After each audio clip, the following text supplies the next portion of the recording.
Wherever there are shadows, there are people ready to kick at the darkness until it bleeds daylight. This is Bleeding Daylight with your host, Rodney Olsen. Thanks for listening.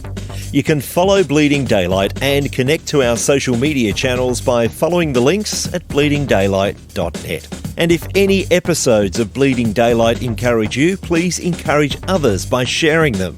And leave a rating and review wherever you listen to podcasts. After reaching rock bottom, today's guest knew something had to change. Today, we'll hear the story of how change happened for him and how he's helping others find healthy life change.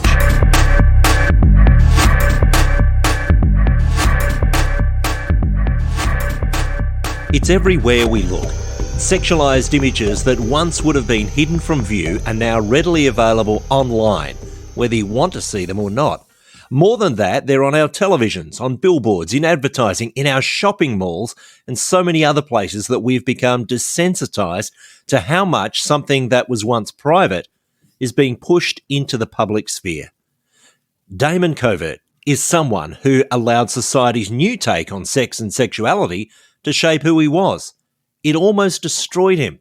He's my guest on Bleeding Daylight today, and together we'll explore a very different kind of addiction. Damon, welcome to Bleeding Daylight. Thank you, Rodney. It's a pleasure to be here.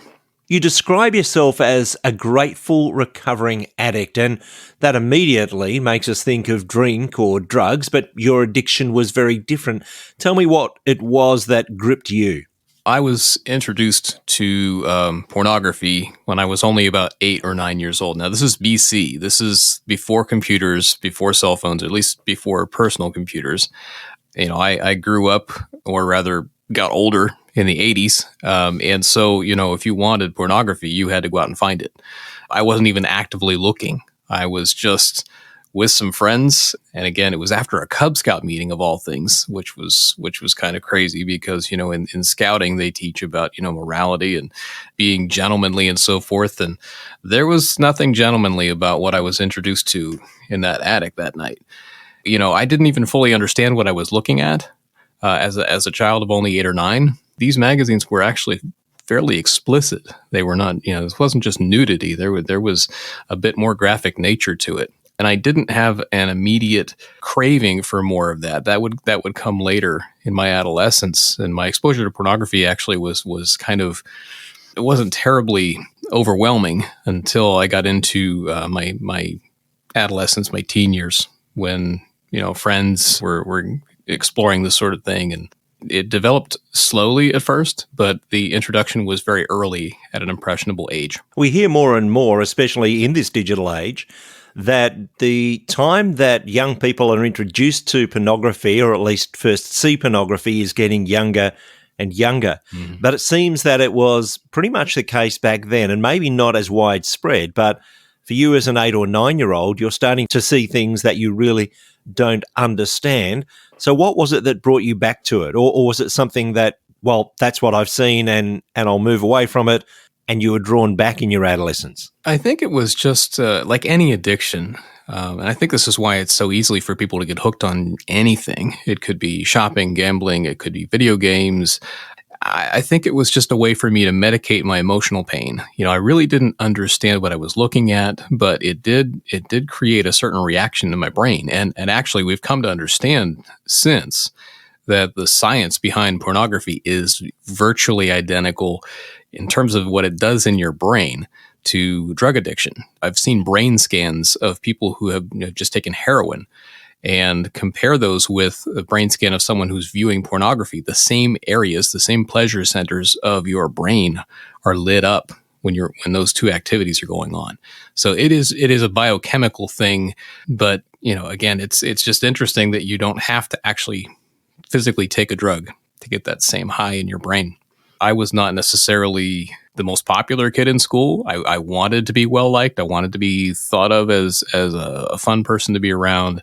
I typically didn't feel like I fit in very well.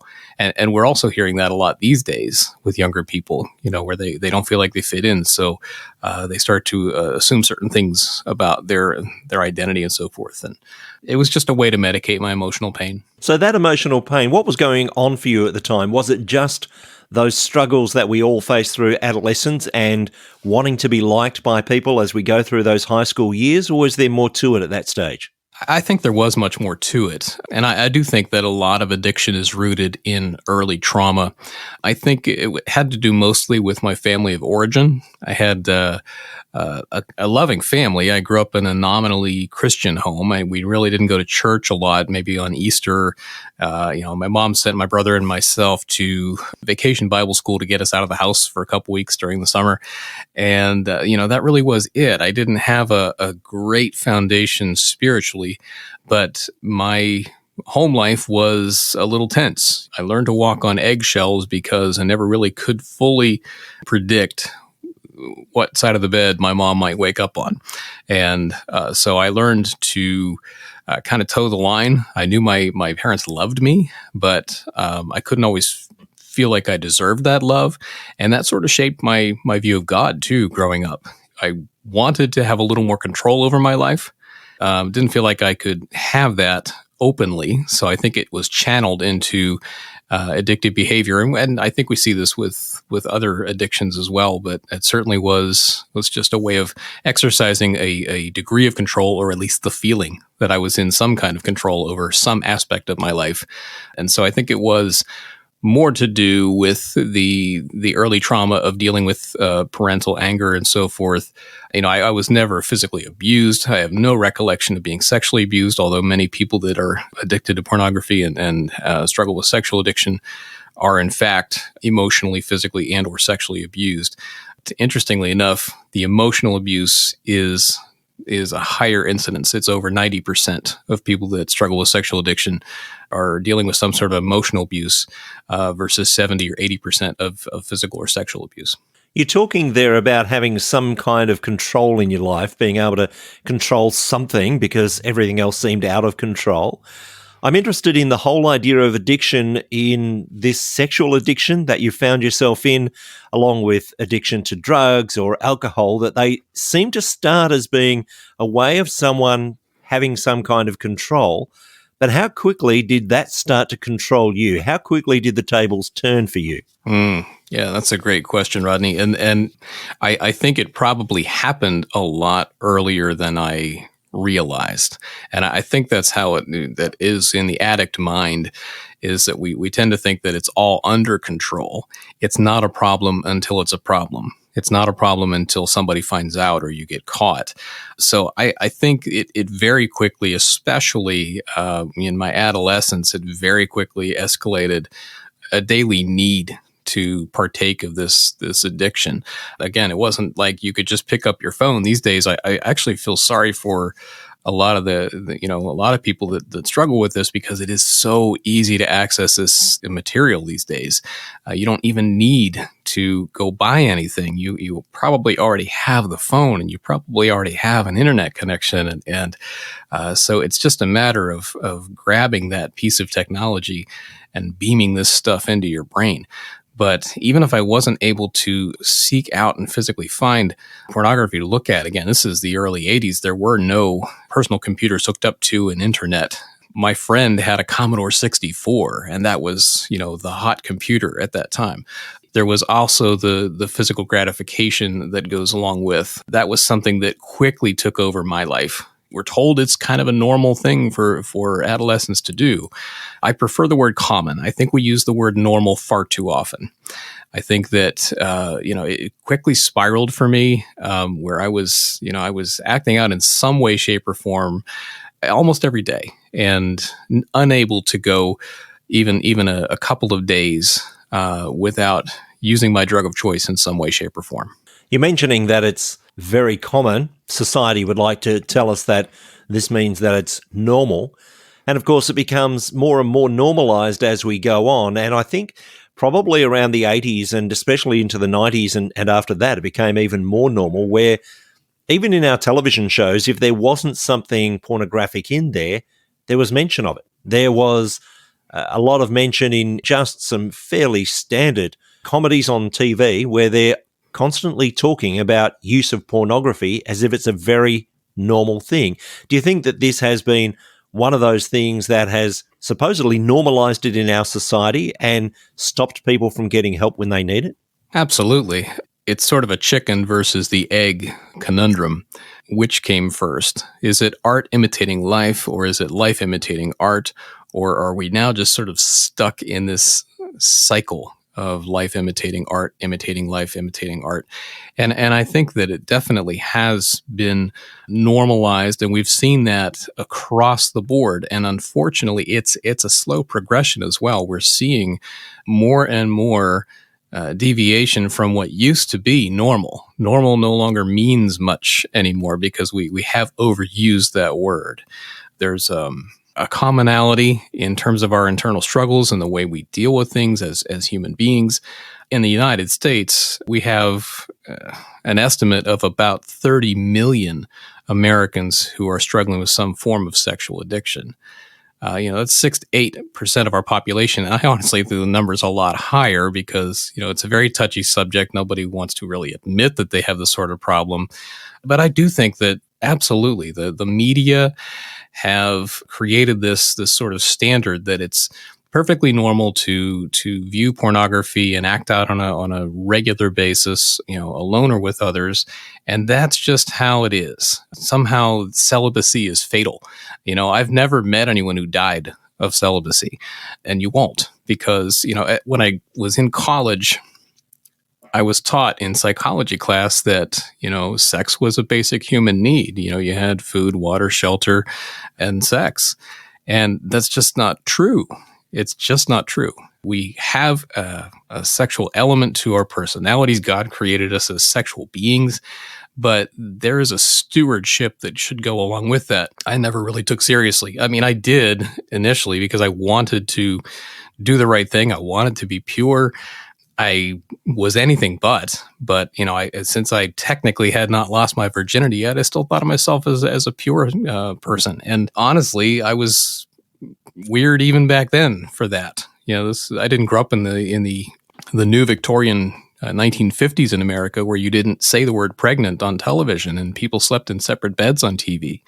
I grew up watching I Love Lucy and Dick Van Dyke and all the reruns from the 50s and so forth, where you didn't see husband and wife even sleeping in the same bed. Now, somebody goes out to a bar and they meet somebody on a TV show, and the next scene they're in bed together. So it is definitely a problem where this is normalized for our kids. This is normalized for young adults who are trying to discover, what it means to be alive here in these modern times. And you're talking about the tricks that we play in our own minds there about thinking, well, I haven't actually slept with anyone, so therefore I'm still pure.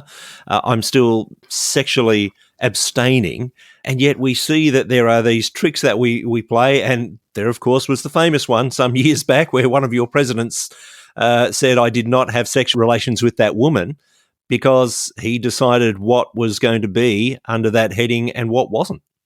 Yeah, I had a feeling you were headed there, Rodney, and I was going right there too. I do have to blame one of our former presidents, but it's not just him. It's been like that. We've been trying to redefine things for so long. If we don't like the way a word is used, we'll just redefine what it means, and we're seeing that more and more and more, and it's just to suit a certain narrative, so that we can feel like, everything's okay. It's a control thing. I think we have people they're basically, we're addicted to self. We want to feel better than we feel. If we don't feel accepted, if we don't feel loved, we're going to redefine what love means. And actually, that's the other point I'd like to make, is that too often, we are trying to equate love and sex. Sex is sex and love is love. There's a certain movement where, you'll see the words love is love, and that's true. But sex is sex. Sex does not equal love. Love is greater than sex. Going back to the books we read, the shows we watch, the music, the words love and sex are used interchangeably. And I think it's just because we've been redefining what words mean. We're redefining things where they now have no meaning, and we're seeing that go in the United States. We're seeing that go to an extreme. We're just deciding that gender really isn't even a thing, and I know that's a very touchy topic, but we've gone and taken some steps here in the United States, and it still hasn't played out completely, but we are degendering our legislation. And I do think, too, in a lot of ways, these gender issues, these are addictive thought patterns. This is a way of exercising control. Here's how I want to be seen. Here's how I want to be, addressed. Here's how I want to physically dress. Here's what I want my body to look like. And we just make these changes, whether it's, some sort of implants to make us look more attractive, or if it's just more radical modification of our bodies. There's a whole rabbit trail of things that can come out of this idea that our identity, our sexual identity, is paramount in our lives. I'm interested that you bring up the whole point of the Love is Love campaign that we've seen, which is designed to say, well, anything goes, because they use love as an attraction rather than defining it as that self-giving love that we might understand it to be. So when I see love is love, I have to agree, but first you've got to determine what do the terms mean that you're actually talking about. The Greeks actually have, as you probably know, there are at least 6 or 7 different words for love. It's sort of like the American Eskimo or Aleutian people's words for snow. They have all of these different types of snow, and they have a special word for each one. And in the Greek language, people are maybe familiar with the term agape love, which is sort of that all-encompassing, accepting, altruistic love. But then, you have philia, which is a love of friendship. And again, there's an interesting word, and I'm going to touch on a really touchy topic here, but when we talk about pedophilia, for example, and when you tell somebody you have a sexual addiction, I think their mind, in a lot of cases, wants to go to the worst possible place. They want to assume that you're some sort of pedophile, that you have a problem with sexual attraction to children. I praise God that my situation didn't get to that point, but it is a progression. So it is something to be very, very careful about, because again, the mind wants something different all the time, and the media will feed you whatever filth you want. They will provide that for you ad nauseum. I don't like the word pedophilia, only because I don't think that really fits the definition. A pedophile is a liker of children. I think that we should, if we're going to create a word for that type of aberrant behavior or attitude, it should be a little more accurate. We're talking about erotic love or physical love. The Greek word eros. Again, it's a way of softening that word. Well, I just like kids. When Penn State University in my home state of Pennsylvania a number of years ago, there was the Jerry Sandusky scandal. And Jerry Sandusky, for example, he just said, well, I like kids. I love kids. But yeah, not in the right way, Jerry. I'm sorry. That there's no point at which a child should be subjected to the sexual advances of an adult. And I think most people would agree with that, but we are gradually heading toward, as you said, anything goes. The logic could be, well, that's just my sexual expression, and you don't have the right to tell me that that's not okay. I think right now, the majority of people would say, absolutely not. This is totally off limits and never should be okay. But I think we are going to see a Fabian progression start to blur those lines, and we do see that. Where I'm broadcasting from right now in the state of Maryland, we have a law that says if it is cultural, that a minor can be married to a much older adult with parental consent. So if it is cultural, out of a specific religious belief, and we have a 14-year-old girl whose parents are okay with this 45-yearld man being her husband, that's legal. And again, as you said, we're headed toward a situation where anything goes, where there's this concept of pansexuality. Anybody, anything, anytime, so long as I can feel better about me. And that's really what addiction is all about. We were talking about the fact that you became hooked in your adolescence, but where did it go from there? Where did it become such a problem for you? when you're young and you're single and you're unattached and you think, well, this is no big deal. First of all, sounds like all my friends are doing the same sorts of things. It's not a problem, but it becomes a problem especially when you're impacting another person directly. Now, I think there's a concept in a lot of people's minds that pornography is a victimless crime. It's not, because we can demonstrate the direct connection between human trafficking and pornography, and the so-called sex trades and pornography. Where it became a problem for me was relationally. One of the things about a sexual addict is typically when they will find someone who's willing to be with them and kind of satisfy their physical needs or desires, a lot of times immediately after that, there's a rejection because of the shame that the addict feels. They will often push that person away. And this was my problem too. I was keeping people at arm's length. I was desperate and hungry for intimacy, and the physical intimacy did not provide what I wanted. I did not feel necessarily accepted simply because I was with someone physically.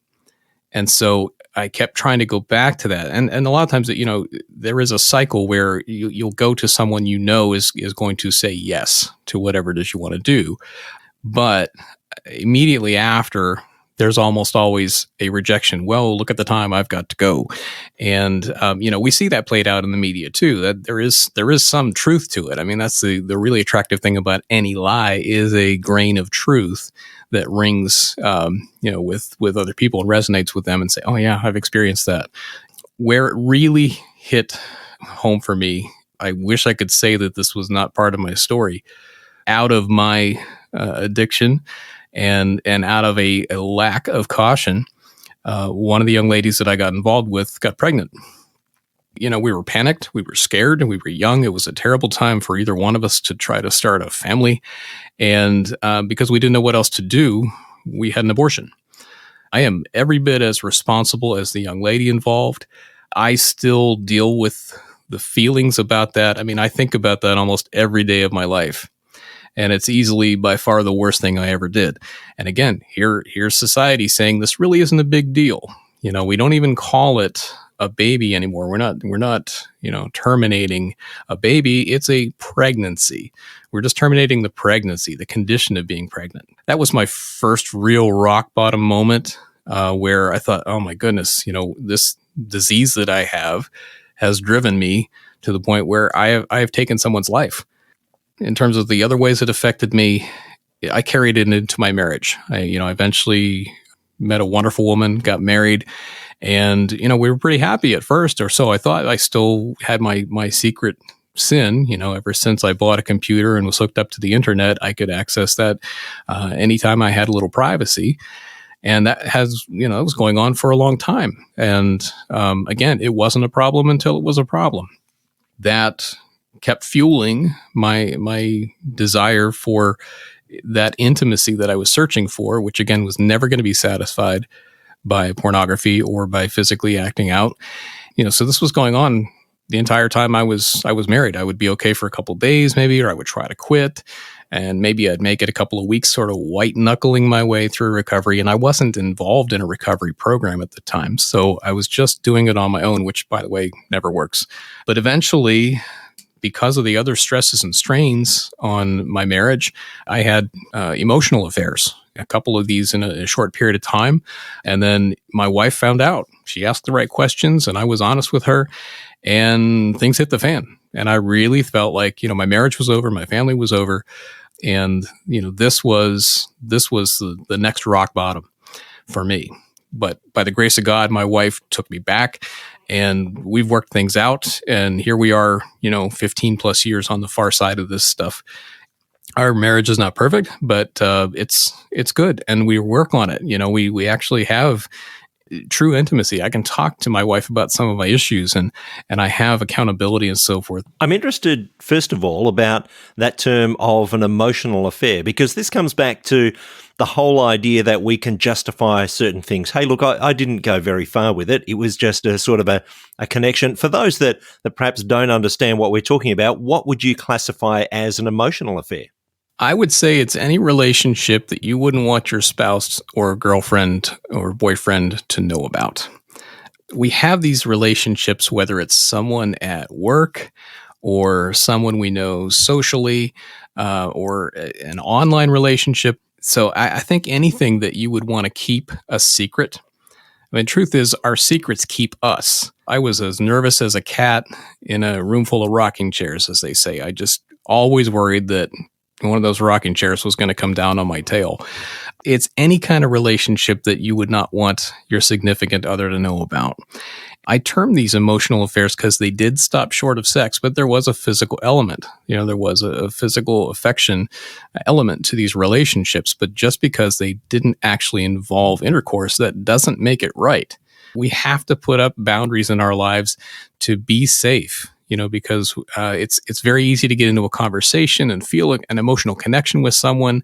And again, if you are of an addict mindset, you can find a little touchstone with just about anybody. But it's just very dangerous, and it doesn't end well, trust me. So you've come to your own rock bottom. What was it that turned things around for you? How did you start to claw your way back to where you should have been? I can't take a lot of credit for that. I think that in a lot of times, a lot of situations like this, we have to be broken. Very, very few people will wake up and just change because, okay, I realize I'm in a bad way. For me, let me just speak from my experience. I had to have those wake up calls. I had to suffer the consequences. And again, this is something we like. We want to have our cake and eat it too. We don't want to have the consequence of our actions. And so I had to feel that sting, and I had to realize that, the pain of continuing in my current way of thinking, my current mode of operation is greater than the pain of dealing with my stuff. And so after the disclosure of these emotional affairs and the fallout from all of that, there was a long road. The spiritual connection really was what started that for me. I began to realize that I could not help myself. I needed a power greater than myself. And until that point, the God of my understanding was me. Now, again, I grew up in a nominally Christian home. I had heard the name of Jesus. I knew, that God loved me, but I didn't really comprehend that. I didn't really get that until I realized I have nowhere else to go, and God will still take me back. I was the prodigal son. I had been given all these great things and I squandered them. And yet my father not only took me back, but ran out to meet me. That was the point for me where it turned around. I realized that I was isolated and chose isolation as a way of protecting myself and my lifestyle.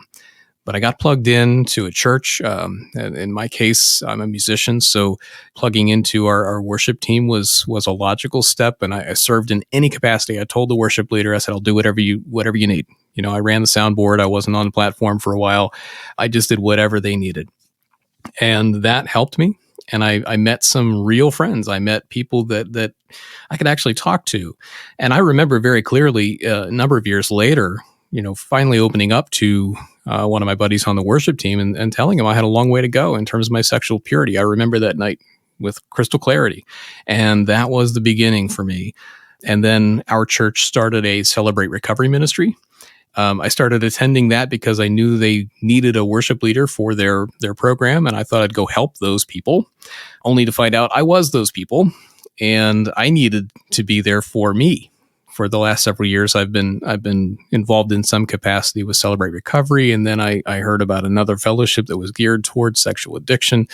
I started attending that as another layer of accountability. And, I found a sponsor and people that understood my specific issues. Although I have found, and what I love about CR is that it is basically everything. I mean, you have shopaholics there, you have gambling addicts, you have people that struggle with drugs and alcohol, you have people that struggle with codependency and sexual issues.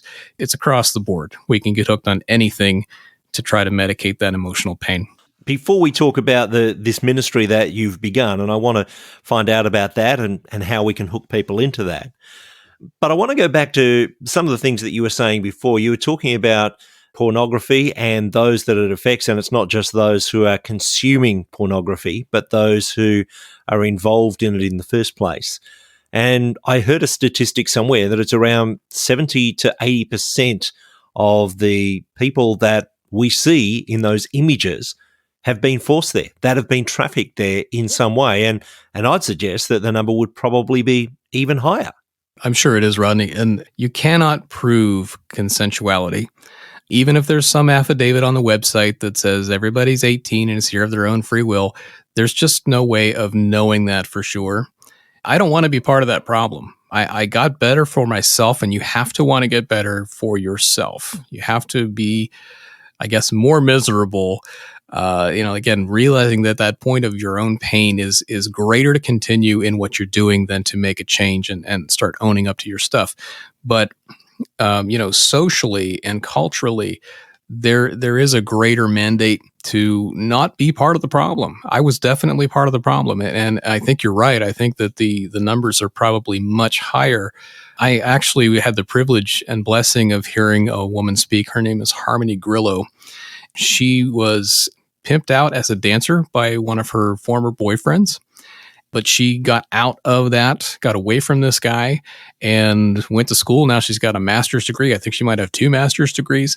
And she actually has her own ministry and her own organization that helps women get out of the sex trades. Over 80% of people that are working in the adult industry, women in particular, say they would rather not be. Some of them feel like they don't have any financial choice. This is just, the only marketable skill they think they have. They also get into these situations where it's a promise of some degree of fame and notoriety. I actually sat on a plane with a young lady. I was visiting my brother in Atlanta. God has a sense of humor. He puts the sex addict next to the aspiring Playboy model.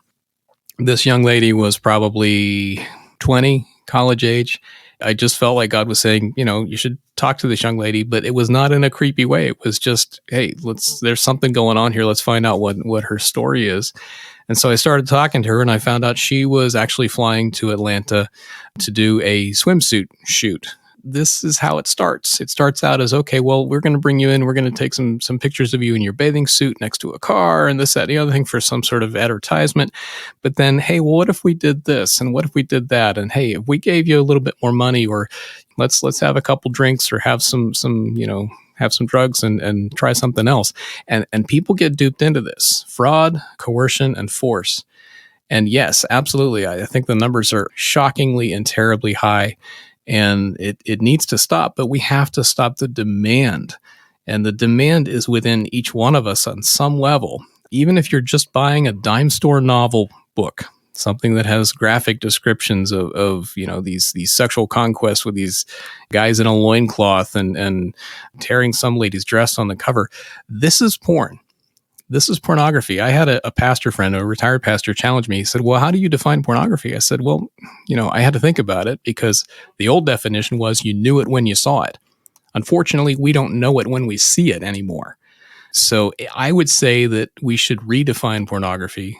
Anything that triggers you to sexual lust is pornographic. Whether it's a book you're reading, a magazine you're looking at, a video you're watching, the music you're listening to, the way someone is talking to you, or the way you're talking to somebody else, all of these things can be pornographic. It does not have to be an image. It does not have to be a video. We have to stop that demand in our hearts. We have to stop looking to fill ourselves up by taking from somebody else. And stop redefining things. Stop calling something like ethical porn when there's no way that it can be. We've got to stop redefining it to make ourselves feel comfortable, I guess. Absolutely. Yeah. And actually there's a fantastic but disturbing TED Talk. Lady talks about the so-called ethical porn and some of these issues. And the titles, the most popular titles and the things that people search for are absolutely shocking. It's, whether or not that's actually what's being depicted or whether it's just this is a scene we're setting for you, it is very disturbing. But again, it's disturbing because this is somehow in some way it is relating back to an unresolved trauma or unresolved issues in your past that cause you to seek out certain things. It is common, but it's not normal. There are other ways to process this instead of just giving in and saying, oh, I'm going to look at this, that, or the other thing. I'm going to seek this stuff out. And as you pointed out, you don't have to seek it out. It will find you. And your phone and your TV is watching you. I don't think people realize this, but George Orwell was right. He just didn't get the timeline quite right. We're well past 1984, but we have black screens hanging on our walls, listening to us, watching us. Your TV has a camera. Your phone has a camera. My computer has a camera. My iPad has a camera. There are microphones, and there are things going on where I will have a conversation with my wife about, I don't know, paper towels or something. Sure enough, the next time I'm on social media, I get an ad for paper towels. So if we are, again, sort of letting these sort of things come out of our mouths, certain words, certain phrases, things like that, and then our phone is feeding us what we want. AI is behind all of that stuff. You could have an argument with your spouse or your boyfriend or your girlfriend, and it may not even be specific to sex. But now, Big Brother knows your relationship's a little rocky. Hey, remember this old girlfriend? Remember this thing that, maybe you haven't seen this before. Take a look at this. And unfortunately, it's meant to divide. It's meant to undermine the safety and security of our relationships and our families. It takes a lot of courage to come out to the world and say, this is where I was, these are the issues that I face. But you've gone beyond that, and you've started up an opportunity for others who are caught in these addictions to actually make a change in their own lives. Tell me about that. This actually was born out of my own recovery. And again, I'll give Celebrate Recovery a little plug here, because those were the rooms that I started to get well in and continue to work with other men and women toward getting better. And actually, the ministry is called Principle 8, and it is based on the 8th principle of Celebrate Recovery, which mimics the 12th step of, and any other A program, whether it's, Narcotics Anonymous or Alcoholics Anonymous or Overeaters Anonymous or what have you. And that is to share the message. I consider myself a hope dealer. For me, Jesus is the hope, but I want to make the introduction. I used to be a certain way, and now I'm not. And the difference for me was my higher power, the highest power that I can think of, and that's Jesus Christ. So I want to share that message, but a lot of people are skeptical of the church. They've been hurt by the church. They've been hurt by somebody in the church. They think of religion versus relationship with God. And, maybe they grew up in a certain type of Christian church, or they just have certain baggage attached with the way someone treated them. So they won't necessarily come to a church. They won't necessarily come to a recovery meeting that's held in a church. I know when I was in my active addiction, I thought, man, I'm going to walk through the threshold of that church and I'm going to burst into flames. God is going to smite me right there. I thought I had to get cleaned up so I was good enough to present to God. And that's not the case. God says, come to me, I will get you cleaned up. I want to be able to take this message out to college campuses where we have hookup and date rape culture and wild promiscuity. I want to take this into jails where, not everybody is there for a sexual offense, but there certainly is a great deal of difficulty behind bars and certainly people medicating their emotional pain, sexually speaking. I think we need to start talking about this in church.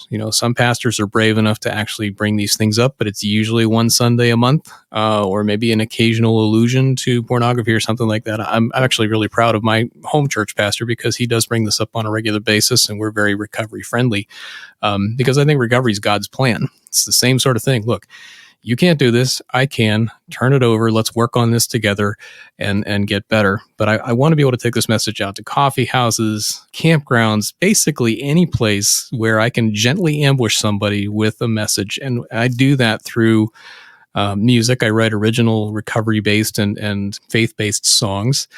And somewhere in that language, maybe something's going to resonate with somebody, and they may not even fully understand why, but it's an introduction to a conversation and a little explanation then after the fact might help them, want to seek out certain resources. And we're developing our own curriculum, but we also recognize that there's a lot of great work that's already been done, and we can refer people out to different organizations and different resources to help them on their journey. I'm sure there are some people who would feel that you're just another one of those Christians trying to tell others how to live. But in the meantime, I'm sure that there are so many people that you come into contact with who are saying, this is something that I need. I need this to break free from what is holding me back. As you said before, it started out as me wanting control, and now this thing controls me.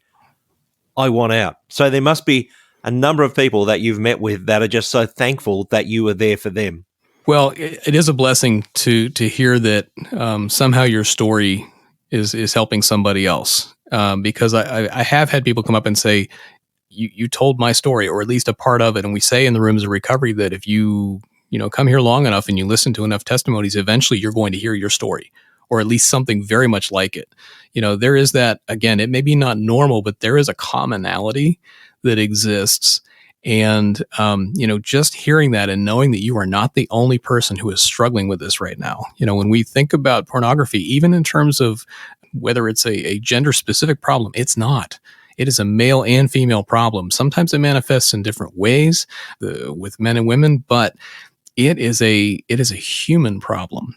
And acknowledging our commonality, our common struggles, our common, we suffer no temptation except that which is common to man. It says right in the scripture. And that is the truth, that we do have these issues. We don't know how to solve them. But yes, talking to people and saying, man, I really appreciate that you actually came out. And I started out by sharing a very, very detailed testimony in front of 150 strangers at a men's conference at my church. And I was terrified, but I was met with acceptance and gratitude. And it was a beautiful thing to be able to share these deep, dark secrets and not be kept by them anymore. It was like nothing else, it was just being accepted for who I was. And that's what I was shown the love of God that way, and I want to show the love of God to other people that way, regardless of what you've done, no matter how far down that spectrum you've slid. And again, it's not about comparison. Everybody's rock bottom is going to be a little different, but boy, I would have loved a wake up call earlier. The alarm was going off. I just kept hitting snooze. I wasn't listening. I know that you've come to that point where you can share what you've been through, but I'm sure that there are people listening right now who say, look, I'm not at that point. I need to reach out, but this needs to remain something private until I'm ready to share it. Is there hope for people like that? I would just encourage them to find one safe person that they can talk to. And that can be difficult. It might not be your pastor. It might not be, it's probably not your spouse or your partner right now, because again, they are on the receiving end of this, and we have to be very sensitive that we have hurt other people. But there is absolutely hope. There are lots of great programs. Many of them are geared toward anonymity. It is just a firm understanding and requirement when you walk through the door. The people you see, the things that you hear, they stay in that room. And so, there are safe places, but even your most trusted friend might not be the best person, because it might be your so-called drinking buddy that you always, hung around with and got into trouble with. So you need to find someone who looks like they have what you've got, and then spend some time with that person. Find out if they're the real deal. Do they really walk the walk, or are they just another, person dressing up and shining up for Sunday? If people want to find out a little bit more about Principle 8 Ministries, or to contact you, where's the best place to find you? Start with our website. It's www.principle8ministries.org. There are some resources there to help you get started on your recovery journey. Really, the vision for the ministry is to be able to go wherever God calls in whatever way God provides. So it is a vision-driven, mobile, global, multimedia ministry. And we exist to engage, encourage, equip, and empower people who are struggling with or affected by sexual addiction. That's the 15-second elevator speech for you right there. So, check out principle8ministries.org, and you can find out more about what we do and how we do it. And I'll put links in the show notes at bleedingdaylight.net so that you'll be able to find the details there. But Damon, it's been great talking to you. We've covered a lot of ground. I want to thank you for your openness, for your honesty in sharing about this issue, and I'm hoping that it's going to bring a lot of help and a lot of healing to some of our listeners today. Thank you for your time on Bleeding Daylight. Amen, Rodney. Thank you so much. It's been a blessing. Thank you for listening to Bleeding Daylight. Please help us to shine more light into the darkness by sharing this episode with others. For further details and more episodes, please visit bleedingdaylight.net.